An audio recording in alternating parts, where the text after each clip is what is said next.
Assalamualaikum warahmatullahi wabarakatuh. Waalaikumsalam warahmatullahi wabarakatuh. Selamat malam semuanya, dan alhamdulillah dan selamat datang juga kepada Ayahanda mungkin ya. Kemudian juga ada Rakanda di sini sudah hadir. Kemudian juga teman-teman semua pemirsa untuk hari ini dalam channel Pemuda Muhammadiyah Kota Sukabumi sebagai pemuda negarawan, pemimpin yang dirindukan. Ya alhamdulillah di sini juga telah hadir Ayahanda Bapak Aceh Sumantri sebagai senior kita semua di sini di Kota Sukabumi. Bagaimanapun juga beliau adalah salah satu pendahulu sebagai kader Muhammadiyah di Jawa Barat terutamanya, dan juga ikut serta dalam pendirian kader muda Muhammadiyah di Kota Sukabumi. Selamat datang Pak Aceh. Selamat datang Kang Mail. Alhamdulillah sehat ya Kang Mail. Alhamdulillah sehat Pak Aceh. Udah lama kita belum ketemu ya Pak Aceh. Iya udah lama nih, sejak dulu zaman aktivis Ikatan Muda di Ikatan Masa Muhammadiyah. Iya betul. Iya. Alhamdulillah sehat ya Kang Mail ya. Alhamdulillah sehat. Alhamdulillah. Kang Rizky juga nih hadir ya. Ya jarang ketemu juga nih. Sehat ya Kang Rizky? Sehat. Alhamdulillah. Nah, kemudian juga ini ada Kang Rizky juga salah satu kader muda Muhammadiyah Kota Sukabumi yang saat ini sudah berkiprah di wilayah sudah berkiprah di pimpinan pusat Muhammadiyah di Majelis Lingkungan Hidup pimpinan pusat Muhammadiyah. Alhamdulillah sudah menyempatkan hadir. Kemudian juga tak lupa saya tadi mungkin belum disinggung bahwa Pak Aceh ini juga salah satu kader Muhammadiyah Jawa Barat yang hari ini sebagai pimpinan wilayah Muhammadiyah Jawa Barat. Alhamdulillah ya. Pendatang baru mungkin Pak Aceh. Iya. Pendatang baru. Pendatang baru. 2022 2027. Dan alhamdulillah hari ini memang kelihatan Pak Aceh itu tidak ada perubahan gitu dari semenjak kita kenal gitu pada tahun 2003, 2004 ya sekitar tahun seperti tahun di sana 2023, 2004. Kak Aceh ini memang kelihatan selalu energik, inovatif, kemudian juga ya kreatif, dan tentunya kita di Ortom itu kita selalu dituntut sebagai pelopor, pelangsung, penyempurna mungkin. Dan ketiga gerakan ini atau ketiga poin ini memang Pak Aceh ada di dalam diri Pak Aceh gitu sendiri. Alhamdulillah ya sekarang sudah banyak perkembangan. Kemudian juga Pak Aceh sudah banyak melakukan gerakan-gerakan di Muhammadiyah Jawa Barat. Seingat saya Pak Aceh pernah jadi ketua STAIM Muhammadiyah Kota Bandung. Juga menggerakkan STAIM sampai alhamdulillah maju dan sekarang melebur ke Universitas Muhammadiyah Bandung. Dan Pak Aceh ini sebagai salah satu pendiri. Betul Pak Aceh? Betul. Gimana, mungkin ada cerita sedikit tentang... Oke, baik, terima kasih Kang Mail.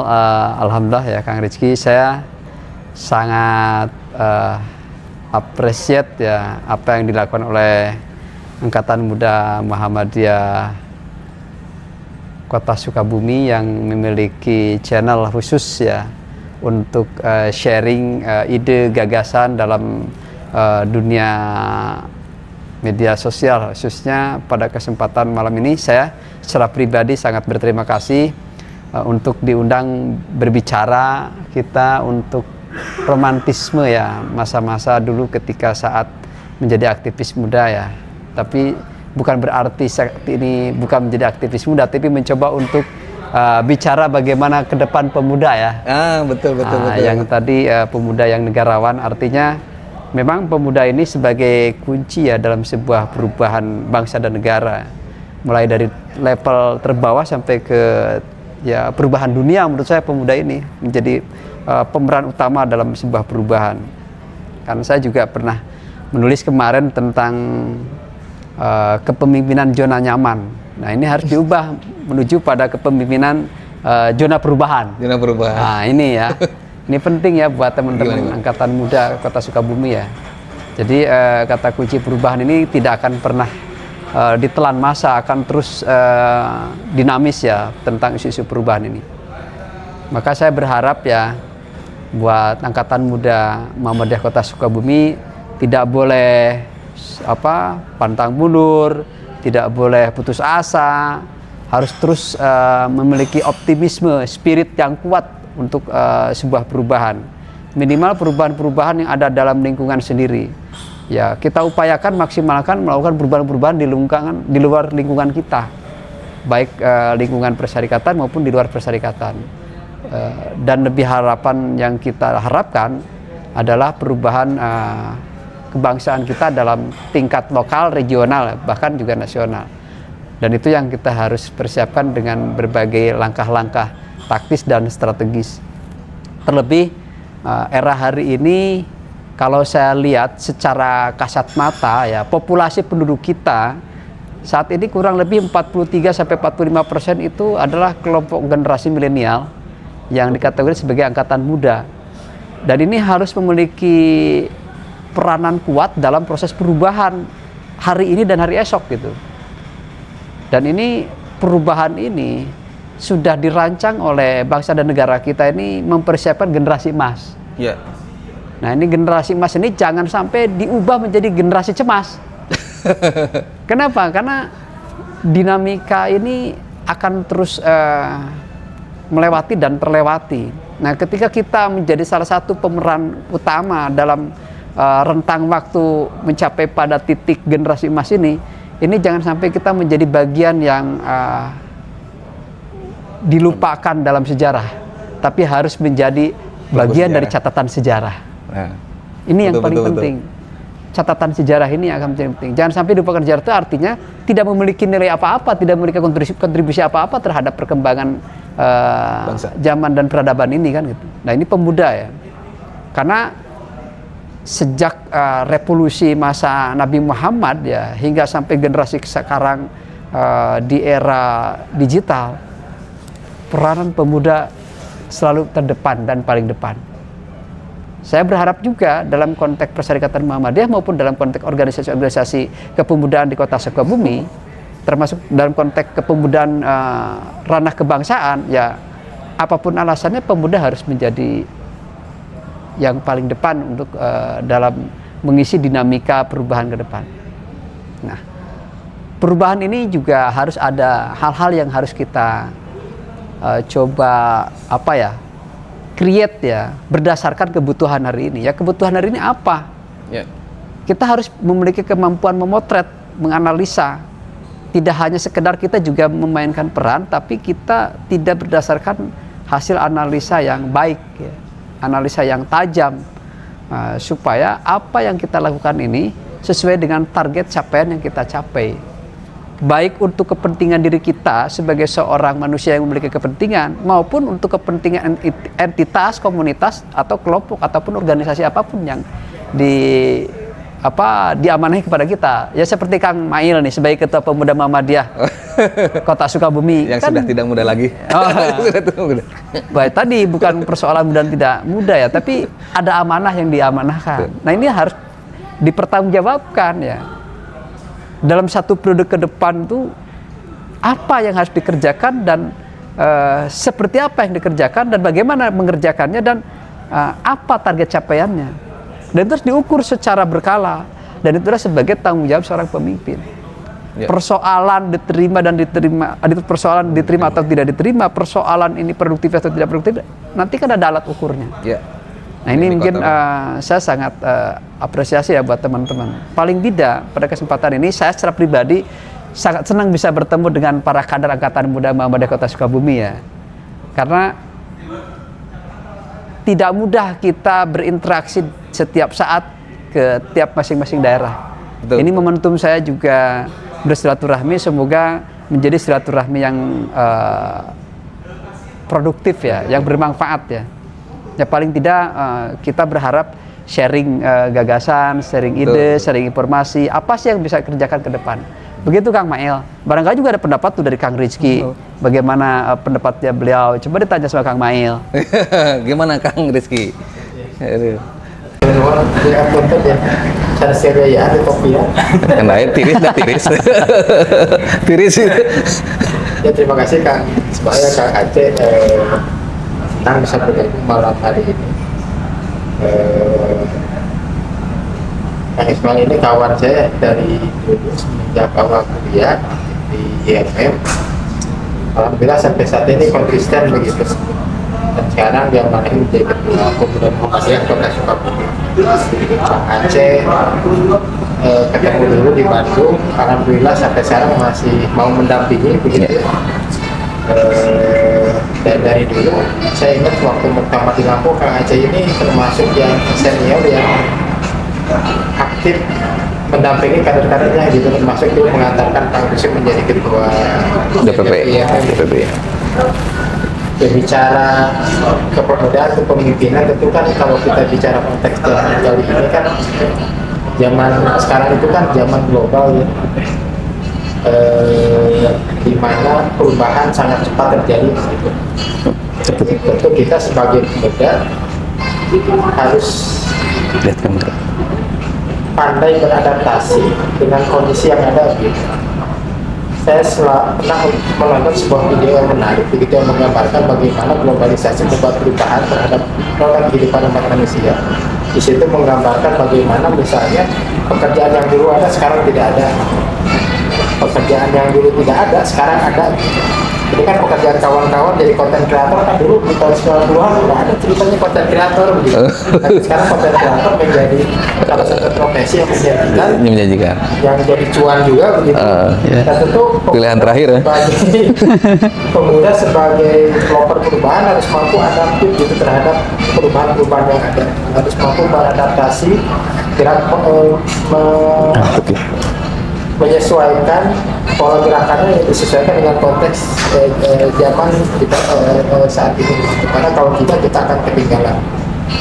Dulu mungkin kita banyak sering baca buku, sekarang banyak pegang gadget. Itu kan pendekatan kita terhadap anak-anak kita juga perlu kita sesuaikan begitu agar kemudian pola-pola gerakan pemuda ini bisa diterima oleh berbagai kalangan. Jadi menurut saya yang harus kita perhatikan begitu, karena kalau misalnya kita terjebak dengan romantisme sejarah, melakukan gerakan-gerakan yang sama dengan yang dulu yang mungkin tidak kontekstual dengan kondisi sekarang, ya nanti kita akan ketinggalan. Itu mungkin yang hal yang saya pikir sangat perlu kita perhatikan dengan perkembangan teknologi dan kondisi globalisasi saat ini. Dan itu saya yakin begitu ya, teman-teman di Pemuda Muhammadiyah Kota Sukabumi, Muhammadiyah Kota Sukabumi tentu harus diisi oleh anak-anak muda. Tentu yang Jawa Barat juga, Kang Aceh ini juga tentu harus banyak diisi oleh anak-anak muda. Agar apa? Agar roda perubahan itu bisa terus bergerak begitu, dan perubahan bisa terus bergerak. Keadaan berjalan. Kalau anak maaf yang senior ini kan cenderung statis, hidup di zona nyaman gitu, dan agak susah gitu ketika kita ajak lari dan ajak berubah begitu. Dulu kan kita nggak mau bayangkan gitu. Saya ingat dulu ketika Universitas Muhammadiyah Sukabumi berdiri, itu awalnya itu yang rame-rame akan didirikan itu Universitas Muhammadiyah Bandung, tapi disalib oleh Sukabumi.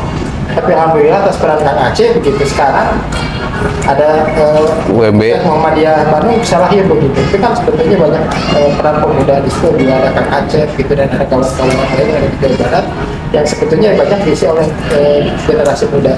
Itu kan perubahan yang saya pikir sangat jelas terlihat bagaimana dampak pemuda begitu ketika ada di satu tempat memberikan sebuah dorongan, sebuah kekuatan, sebuah perubahan itu bisa terjadi. Dan mudah-mudahan ke depan semangat ini bisa terus bertransformasi ya, masih terus membesar begitu sehingga menjadi kekuatan yang bisa membuat Muhammadiyah Jawa Barat semakin diperhitungkan gitu. Ya, kita harus percaya diri sebagai angkatan muda, sebagai seorang pemuda. Ya, karena salah satu keunggulan kelebihan pemuda itu adalah percaya diri. Kalau makan pemuda tidak percaya diri, jangan dikatakan pemuda gitu. Karena ya kalau nggak ada kepercayaan, susah. Ya apa yang kita lakukan kan gitu. Gitu Kang Mail. Harus berani ambil resiko. Ya, ambil resiko gitu. Kalau nggak mau ambil resiko, ya artinya itu kan sudah pada masuk usia di akhir penghujung kan gitu. Kalau pemuda kan kita masih punya optimis yang kuat kan gitu. Itu Kang Rizky. Dan terus terang aja ya, hampir dalam berbagai dekade dan berbagai kebangsaan dan negara dimanapun ya, yang melakukan perubahan itu adalah ya angkatan muda. Seperti Al-Fatih, penakluk Konstantinopel, itu adalah angkatan muda dan usia di bawah 30 tahun loh. Jangan main itu. Dia penakluk. Ya, bukan yang ditaklukkan tapi penakluk. Jadi pemuda itu sebagai sang penakluk. Nah, inilah dalam konteks apapun ya, baik itu lokal, regional, nasional, bahkan internasional kan gitu. Ya, saat ketika memakan sosok Al-Fatih yang pada saat itu menjadi spirit perubahan sebuah negara yang dia tidak mengenal lelah untuk menaklukkan Konstantinopel dengan berbagai strategi, cara apapun dia cari ya, dengan kreativitasnya seorang sultan gitu. Nah, kita hari ini kalau angkatan muda yang tanda petik sudah mulai ada kritik generasi strawberry yang identik mudah putus asa, mudah istilahnya ya, artinya giroh semangat speed juangnya cepat memudar, ini harus mulai diperbaiki. Karena jika memakan ini generasi strawberry menjadi sebuah virus yang merusak, ini bahaya. Sangat memungkinkan generasi emas menjadi generasi cemas. Nah, ini mungkin transformasi ini harus terus ditarik ya dari histori masa lalu yang kemudian diambil nilainya pada saat hari ini, dan bagaimana kehadiran di era global digital ini jadikan sebagai kekuatan kita gitu untuk membangun kepercayaan diri dalam sebuah perubahan. Nah, termasuk tadi ketika memakan masih ada ya pihak-pihak atau kelompok atau orang-orang yang masih pada posisi zona nyaman, ya kita harus bagaimana memberikan stimulasi pada mereka supaya untuk keluar dari zona nyaman dan kita masuk pada zona perubahan gitu. Dan ini harus disadarkan. Dan siapa yang bertanggung jawab menyadarkan? Yang angkatan muda lah. Kalau memakan angkatan mudanya justru yang menikmati zona nyaman, ya berarti dia bukan angkatan muda, ya angkatan manula. Iya nggak? Ya itu. Iya, betul. Karena di sini bukan pada sisi usia, tapi pada sisi ide dan gagasan, kreativitas di situ. Gitu Kang Rizky Kamail. Betul. Jadi walaupun Kang Mail sudah berkeluarga, sudah punya anak, tapi kalau umpamakan spiritnya memang muda masuk pada perubahan zona perubahan, itu masih muda lah. Betul. Itu ya termasuk ketika memakan saat ini saya lihat ada kekosongan figur yang dimunculkan oleh generasi orang tua yang mampu mengayomi anak-anak muda. Ini sangat jarang. Ada seolah-olah ada gap yang terlalu jauh antara orang tua dengan muda. Kenapa? Karena seolah-olah ini yang muda ini kurang begitu diberikan ruang dan kesempatan yang luas untuk diberikan kepercayaan dalam rangka untuk memajukan berbagai entitas dan komunitas tertentu gitu. Jadi seolah yang diberikan hanya untuk ranah anak muda gitu, yang untuk ranah orang tua jangan diberikan. Nggak bisa begitu polanya. Yeah. Jadi tetap diberikanlah kan gitu, karena beberapa industri, entitas industri atau beberapa perusahaan di era satu dekade ini itu semua rata-rata diberikan ke anak-anak muda. Kalau kita lihat ya di beberapa industri yang besar, kemudian mereka terdisrupsi dengan era teknologi karena mereka tidak diberikan ke anak muda.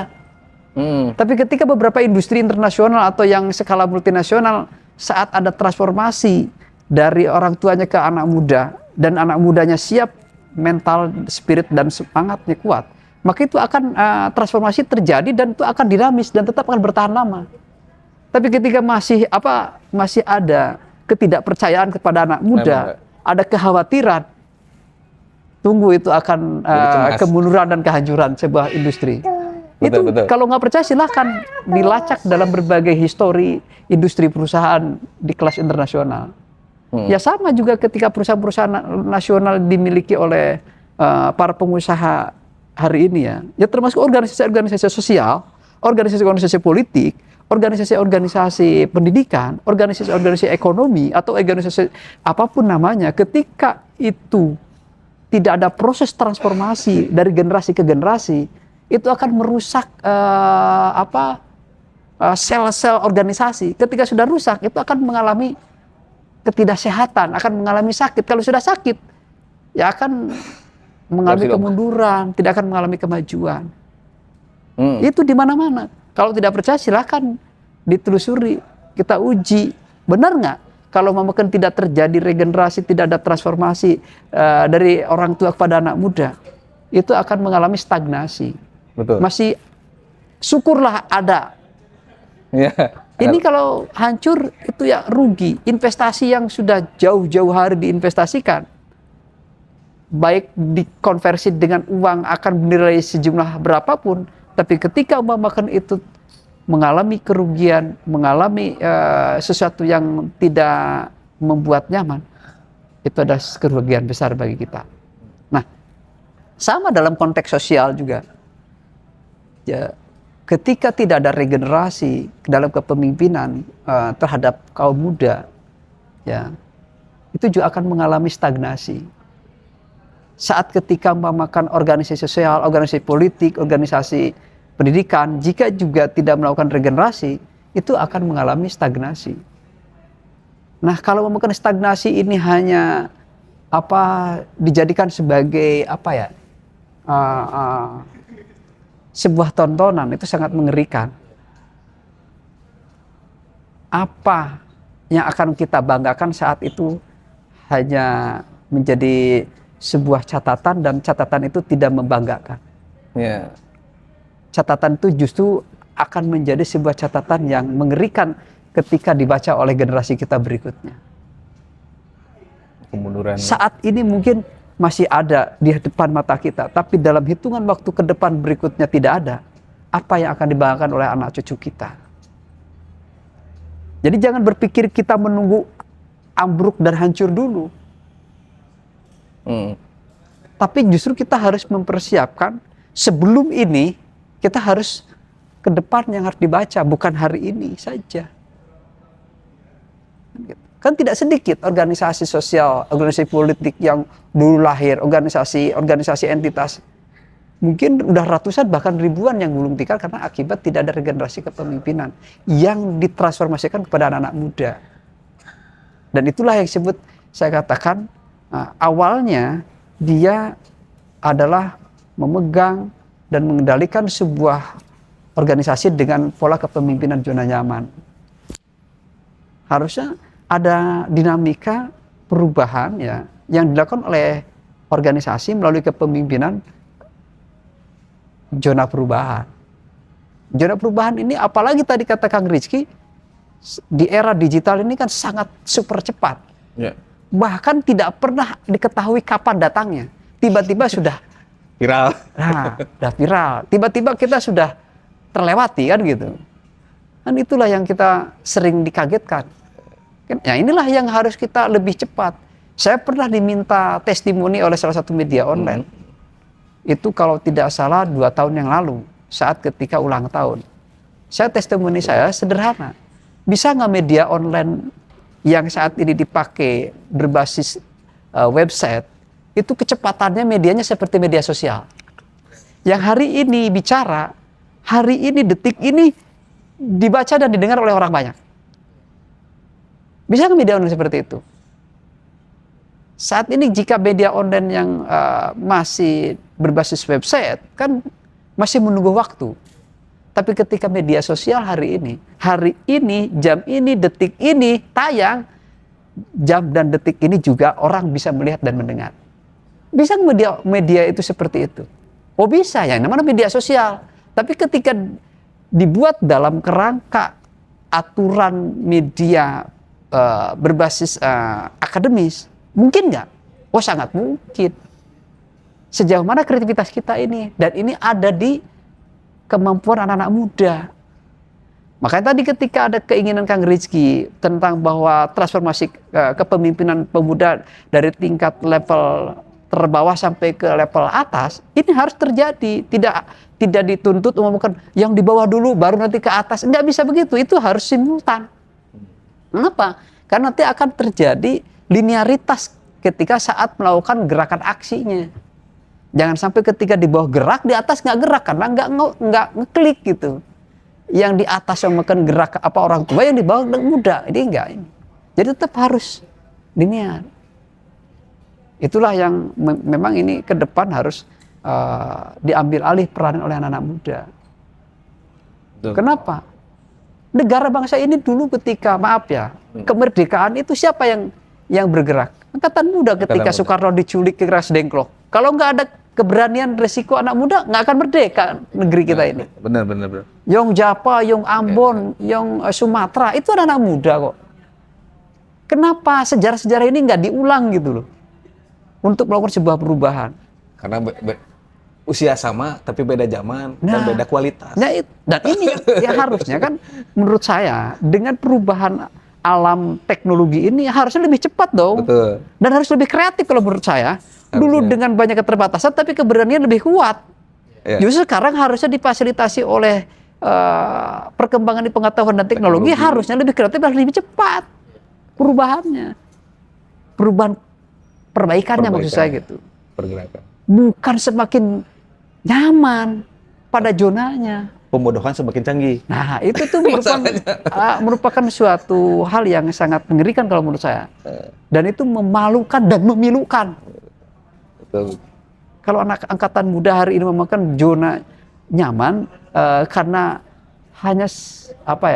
hanya bongkahan pragmatisme gitu. Ini harus dijadikan pelajaran ya dengan beberapa histori masa lalu baik dunia internasional maupun di nasional.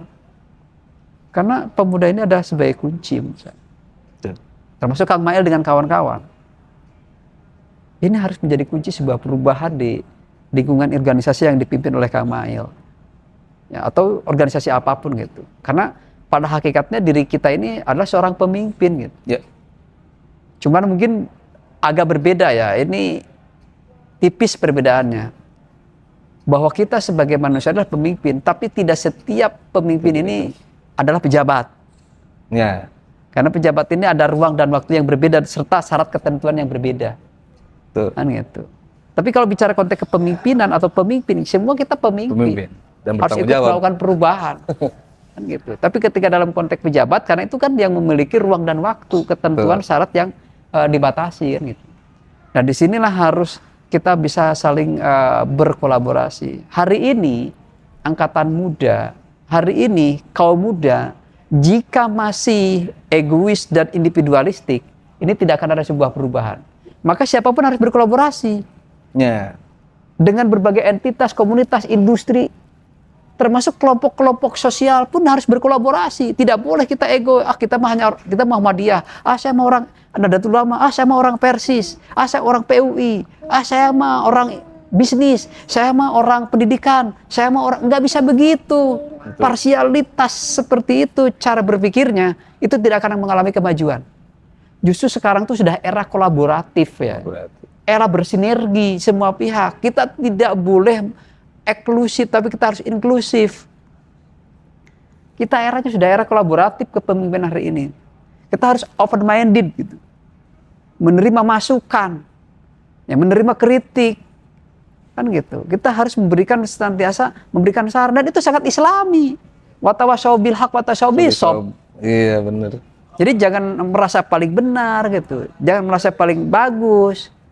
Silahkan Anda memberi masukan, tapi ujungnya harus pendapat saya yang paling benar, ya itu juga tidak tidak fair gitu. Jadi tetap kita harus ada sisi objektivitas. Maka kepemimpinan zona nyaman dirubah menjadi kepemimpinan zona perubahan. Ini harus diawali dengan cara berpikir kita terbuka. Ya, kemudian orientasi kita selalu kolaboratif dengan semua pihak, dengan berbagai elemen, dengan berbagai komunitas dan entitas. Itu kepemimpinan pemuda yang negarawan itu. Jadi tidak boleh eksklusif tapi harus inklusif. Terbuka lebar siapapun. Waktu ini ada lucu bulan apa ya, bulan November itu saya ke Riau yang kegiatan haji singkat itu PP Muhammadiyah. Itu kan yang pesertakan dari PWM sejauh saya Sumatera. Ada sebuah pernyataan lucu begitu ketika diskusi mengenai pos kementerian yang diisi pasca pilpres, dan kan muncul nama Zulfikar PP kemudian ada salah satu pengurus dari wilayah menyatakan begini, saya nggak kebayang gitu. Jadi kok Zulfikar di usia semuda itu sudah bisa menjadi wamen gitu. Jadi kan sebetulnya hal yang mungkin tidak banyak dibayangkan oleh orang tua, bagaimana seorang pemuda itu bisa secara cepat menjadi seorang wakil menteri. Tapi kan kalau kita lihat tadi perjuangan, ya kan kita nggak bisa bicara asal usia begitu ya, bicara pemuda itu, tapi kan kita juga bicara kualitas. Seorang Zulfikar mungkin memang dari sisi usia mungkin muda, tapi dia punya kapasitas, punya kualitas yang mumpuni, sehingga walaupun mungkin dalam tanda kutip secara politis dia punya investasi politik, tapi memang secara kualitas juga orangnya sangat bagus begitu. Jadi kan tadi kembali lagi memang kata kuncinya kan pemuda bukan hanya sekedar umur, tapi juga jiwanya, tapi juga bagaimana kualitasnya itu harus baik gitu. Jiwa kepemimpinan itu akan berkualitas itu melalui proses kaderisasi yang dilakukan oleh Muhammadiyah gitu ya, oleh orangnya gitu. Karena tanpa kualitas kaderisasi yang baik tentu tidak akan melahirkan pemimpin yang baik gitu. Tapi kualitas ini juga tentu harus ditingkatkan secara pribadi, karena itu adalah cara kita mempersiapkan diri ketika saatnya kita muncul sebagai pemimpin, kita sudah siap begitu. Begitu juga kualitas keagamaan kita kan, kita nggak cuma hanya cukup dari kepemimpinan, tapi juga dari sisi keagamaan. Cuma yang menarik tadi yang disinggung oleh Kang Aceh itu kan apati ya. Kalau kita tarik sejarah memang saya kalau kita bandingkan sekarang, kita itu seperti muncul pelambatan begitu. Jadi coba baca sejarah mungkin teman-teman gitu. Al-Fatih itu jadi jenderal itu di usia masih belasan tahun. Banyak penemu-penemu Islam itu yang sudah banyak menemukan teori-teori itu di usia masih belasan tahun begitu. Tapi kemudian kenapa sekarang profesor itu muncul di usia yang sudah di atas 40, di atas 40 tahun. Apa yang salah gitu dengan proses pendidikan kita begitu, sehingga kemudian muncul pelambatan yang terjadi seperti saat ini. Kenapa dulu di usia belasan tahun sudah banyak untuk pemimpin, di usia belasan tahun sudah banyak muncul ilmuwan, tetapi kemudian sekarang kan anak-anak usia belasan tahun itu SMP, SMA pasti diketawain kan kalau bisa pemimpin, atau misalnya ketika menemukan sesuatu kan pasti diketawakan. Ini tentu harus kita cari apa yang akan permasalahannya, apalagi mana percepatan itu bisa kemudian kita lakukan lagi di generasi kemudian hari, agar perubahan itu bisa cepat terjadi, tidak usah nunggu di usia 40 baru muncul pemimpin baru, tapi mungkin di usia 20-30 sudah siap pemimpin baru. Nah, ini ada yang menarik tadi ya. Kenapa ya? Ini juga dari anak mudanya juga harus percaya diri. Ketika ada anak muda yang punya potensi untuk memimpin sebuah kelompok, sebuah entitas, sebuah organisasi ya udah dorong saja all out gitu loh. Jadi jangan ya ini mah masih muda lah. Oh itu mah anak kemarin sore. Iya jangan begitu dong. Kalau memang kan ada yang layak menjadi pemimpin organisasi yang untuk melakukan perubahan, ya berikanlah kesempatan dan dorong semaksimal mungkin. Bila perlu bikin fakta integritas. Sanggup nggak dalam sekian waktu Anda melakukan perubahan? Kalau nggak sanggup, mau nggak mengundurkan diri? Bisa nggak gitu calon pemimpin gituin? Harusnya mau kalau pemimpin yang punya spirit dan orientasi berkemajuan. Tapi kalau mau makan pemimpinnya, ya nanti aja, ya jangan calonin kayak begitu, jangan nanti aja. Ya kita ketika ditanya, oke, siap dengan berbagai konsekuensi. Dan bahkan bila perlu ditanya komitmennya. Komitmen bukan persoalan mau dan tidak mau, tapi komitmen perubahannya mau nggak. Bila perlu ada membuat fakta integritas dalam rentang waktu tertentu, pada waktu tertentu bisa nggak ada perubahan. Kalau nggak ada perubahan bagaimana? Nah itulah yang harus dipertanggungjawabkan. Gitu Kang Maya, Kang Rizky, saya setuju. Aduh, alhamdulillah. Pencerahan ini dapat pencerahan. Iya, ya gitu. Luar biasa. Karena saya waktu itu saya masih ingat ketika di Fit and Proper Test untuk jadi pimpinan usaha. Saya dalam waktu kurun 1 tahun akan melakukan perubahan. Jika tidak ada perubahan 1 tahun, saya akan mengundurkan diri. mantap. Iya, Iya, dulu benar. begitu saya masih Benar. ingat tuh. Benar. Memang harus tegas juga. Dan saya lakukan dalam 1 tahun ada perubahan. Dan saya minta 1 tahun itu dievaluasi. Hmm. Begitu ketika menjadi leader. Karena biasanya kalau nomor apa leader atau top leader ini kan memang punya kebijakan. Beda menjadi memakan wakil atau menjadi apa gitu ke bawahnya. Nah ini agak berbeda. Dan di sini ada tuntutan ke depan bahwa kita memang harus melakukan perubahan. Pandu Rama kumang kewe. Iya, nggak bisa. Itu harus ada perubahan. Kalau nggak ada perubahan ngapain? Kan gitu. Saya juga berharap seperti itu anak muda itu punya spirit motivasi yang kuat serta punya komitmen yang dapat dipertanggungjawabkan. Kan gitu. Jika memang memakan selama ini mungkin tidak ada sama sekali perubahan, ya ngapain menjadi pemimpin? Kan itu dipertanggungjawabkan kan gitu. Betul. Beda tadi ketika kasus tentang jabatannya. Karena jabatan ini kan ada ruang, syarat dan ketentuan yang berlaku sesuai dengan skill dan kemampuannya. Tadi seperti kasus Muda Mas Gatun. Karena juga di situ selain memang ada ruang dan kesempatan hak yang sama, tapi ada positioning yang berbeda. Nah, positioning ini kan ada nilai politis ya, Yeah. wajar. Masing-masing kan ada ininya, walaupun pada ujungnya ada nasib dan takdir kan gitu. Yeah. Siapapun orang berhak mau jadi wakil menteri, jadi presiden, jadi menteri, siapapun berhak. Kang Rizky, Kang Mai dan teman-teman Angkatan Muda Muhammadiyah yang lain juga boleh punya hak yang sama. Tapi kan saat ketika ruang dan waktu membatasi serta positioning kita yang terbatas, ya itu adalah hal yang wajar. Dan kelemahan orang Sunda itu kepedean. Nah, jadi yang jelas semua punya Potensi, harapan, punya keinginan, harapan. punya kesempatan, punya hak yang sama. Tapi ketika ruang dan waktu membatasi kita serta syarat dan ketentuan membatasi kita, ya kita harus bagaimana cara untuk memenuhinya supaya keterbatasan itu untuk kita lampaui dan kita lewati gitu loh. Nah, ini dengan cara kita harus saling memberi kekuatan, saling mendorong, saling memberikan saling melengkapi satu dengan yang lainnya.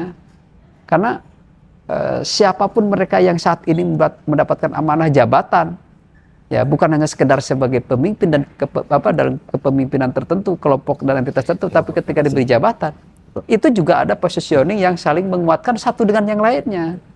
Nggak bisa serta-merta si A diangkat jadi menteri, jadi wakil menteri, jadi kepala badan atau apapun kalau tidak memiliki positioning yang itu ada kekuatan yang saling menguatkan. Yeah. Nggak mungkin itu. Baik itu dalam entitas sebuah organisasi politik, entitas organisasi sosial gitu, entitas organisasi profesi. Dan itu yang akan memperkuat positioning itu, dan organisasi entitas itu akan diperkuat oleh kelompok orang-orang yang ada di dalamnya gitu. Jika memang tidak dibangun kekuatan itu, ya nggak akan muncul positioning itu pada individu tertentu gitu yang memiliki kapasitas. Jadi jangan memaksakan diri ketika kapasitas kita memakan sendiri terlalu banyak kelemahan, tapi kita tidak berkolaborasi. Justru kekuatan yang akan muncul ketika ada kolaborasi secara kebersamaan. Dan dibangun itu super tim, bukan superman. Ya. Iya. Ya, terima kasih Pak Aceh. Cukup. Aduh, alhamdulillah saya kira cukup. Ini singkat, padat dan berbobot gitu. Amin. Dan ini alhamdulillah juga ada sharing juga dari Kang Rizky, dari pengalaman-pengalamannya juga Kang Aceh. Ya alhamdulillah. Itu menjadi cerminan sebagai bisa menjadi rujukan bagi kita Gerakan Muda Angkatan Muda Muhammadiyah. Tentunya skema kolaborasi ini memang sangat penting untuk hari ini begitu. Bukan lagi zonanya zona persaingan atau